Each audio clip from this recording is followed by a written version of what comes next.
بسم اللہ الرحمن الرحیم۔ السلام علیکم ناظرین، آج ہمارا ٹاپک ہے کہ اخلاق کی انسانی زندگی میں کیا اہمیت ہے اور اس کی کیوں ضرورت پیش آتی ہے۔ انسانی زندگی میں اخلاق کی بہت اہمیت ہے اور میرا یہ کہنا ہے کہ اخلاق سے عاری انسان خود کار مشین کے سوا کچھ نہیں۔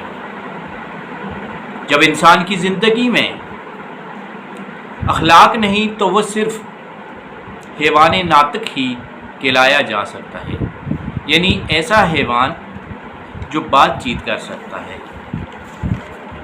اخلاق کو دو حصوں میں تقسیم کیا گیا ہے، ایک اخلاق حسنہ ہے اور ایک اخلاق رذیلہ ہے۔ اخلاق حسنہ اچھے اخلاق کو کہا جاتا ہے اور اخلاق انسان کی وہ عادات و اطوار ہیں جن پر وہ عمل پیرا ہوتا ہے۔ اب سوال یہ پیدا ہوتا ہے کہ اخلاق حسنہ انسانی زندگی میں راسخ کیسے ہو سکتے ہیں؟ انسان کی زندگی میں اخلاق حسنہ کیسے آ سکتے ہیں؟ تو اس کا سادہ سا جواب ہے، جب انسان کو اپنی اہمیت کا اندازہ ہونے لگتا ہے تو وہ اخلاق حسنہ کو اپنانا شروع کر دیتا ہے۔ انسان کو جب یہ احساس ہو جاتا ہے کہ وہ اشرف المخلوقات ہے، وہ احسن تقویم کا حسین مرقع ہے، وہ دنیا کی سب سے خوبصورت مخلوق ہے، وہ فرشتوں سے بھی مقام میں بلند و برتر ہے، تو جو ہی انسان میں یہ سوچ پنپنے لگتی ہے وہ اخلاق حسنہ کا پیکر بن جاتا ہے۔ یعنی انسان کو جب اپنی قدر و اہمیت کا اندازہ ہو جاتا ہے کہ انسان کی زندگی کا مقصد کیا ہے، اس کو کس مقصد کے تحت اللہ تبارک و تعالیٰ نے تخلیق کیا ہے اور وہ ہے کیا، انسان ہے کیا، تو جب انسان کو اپنا ادراک ہو جاتا ہے، اس کو اپنی سمجھ آ جاتی ہے، تو پھر وہ اخلاق حسنہ کا پیکر بن جاتا ہے۔ اخلاق حسنہ کو دو پہلو ہیں،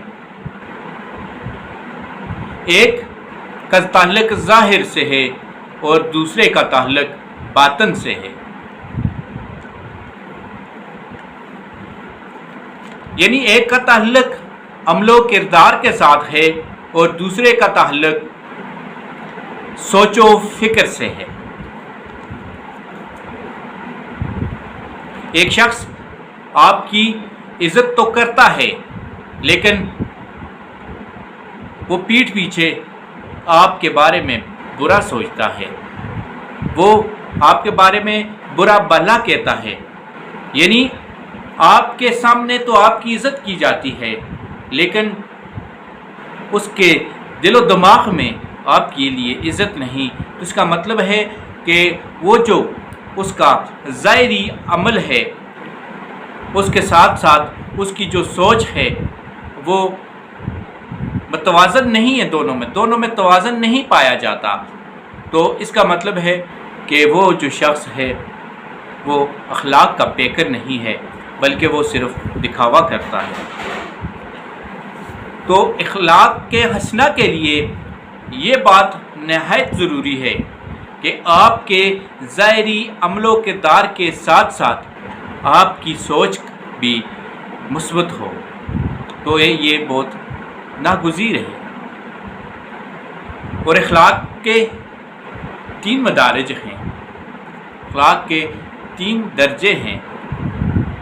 پہلا یہ کہ اگر کوئی آپ کے ساتھ اچھائی سے پیش آتا ہے تو آپ اس کے ساتھ اچھائی سے پیش آتے ہیں، یا کوئی آپ کے ساتھ برائی سے پیش آتا ہے تو آپ برائی کا بدلہ بھی برائی سے دیتے ہیں۔ یہ اخلاق کا پہلا درجہ ہے۔ یعنی کوئی آپ کے ساتھ اچھا کرتا ہے تو آپ بھی اچھا کرتے ہیں، اگر کوئی برا کرتا ہے تو آپ بھی برا کرتے ہیں، کوئی آپ کے ساتھ اچھی بات کرتا ہے تو آپ اس کو کے ساتھ بھی اچھی بات کرتے ہیں، کوئی آپ کو گالی گلوچ دیتا ہے، آپ کے ساتھ لڑائی جھگڑا کے لیے تیار ہوتا ہے تو آپ بھی اس کو گالی گلوچ دیتے ہو۔ تو یہ اخلاق کا پہلا مدارج ہے۔ دوسرا یہ ہے کہ اگر کوئی آپ کے ساتھ برائی کرتا ہے، بد اخلاقی کا مظاہرہ کرتا ہے تو آپ اس کو نظر انداز کر دیتے ہیں۔ کوئی برا بھی آپ کے ساتھ کرتا ہے تو اس کو آپ نظر انداز کر دیتے ہیں۔ تو یہ اخلاق کا دوسرا درجہ ہے۔ اور اخلاق کا تیسرا درجہ یہ ہے کہ برائی کا بدلہ آپ اچھائی کے ساتھ دیتے ہیں۔ اگر کوئی شخص آپ کے ساتھ برے طریقے سے پیش آتا ہے تو آپ اس کے ساتھ اچھائی کرتے ہیں، اور کوئی آپ کے ساتھ اچھائی سے پیش آتا ہے تو آپ اس سے بڑھ کر اس کے ساتھ اچھائی کرتے ہیں۔ یعنی اچھائی کا بدلہ آپ اس سے بہتر اچھائی کے ساتھ دیتے ہیں، اور برائی کا بدلہ بھی آپ اچھائی سے دیتے ہیں۔ تو یہ جو ہے یہ تیسرا درجہ ہے، اور اسی درجے کے ہمارا معاشرہ بھی ہم سے تقاضا کرتا ہے۔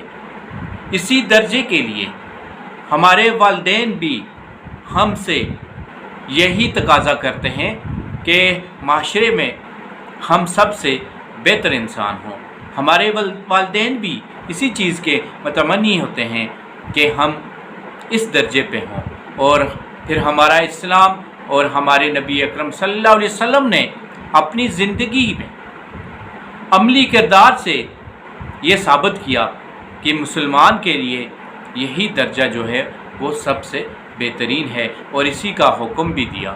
اور اس سے پھر کیا ہوتا ہے کہ معاشرے میں ہر طرف امن سکون پیدا ہوتا ہے۔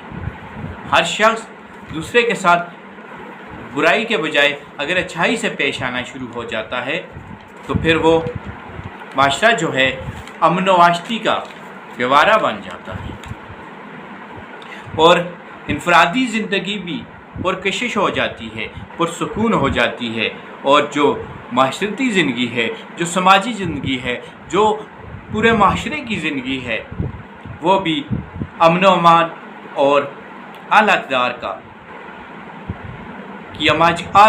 کی ہماجگاہ بن جاتی ہے۔ اخلاق حسنہ جو ہے وہ معاشرتی اقدار کو وہ مقام عطا کرتے ہیں جو انسانی معاملات کو اخلاص کا منبع بنا دیتے ہیں۔ اخلاق معاشرے میں ہمدردی، خلوص اور حسن ظن جیسے انسانی عناصر کو بام عروج عطا کرتے ہیں، جس کی بدولت معاشرہ انسانی زندگی کے لیے باعث رحمت بن جاتا ہے۔ اللہ تعالی ہم سب کو اخلاق حسنہ کا پیکر بنا دے، آمین۔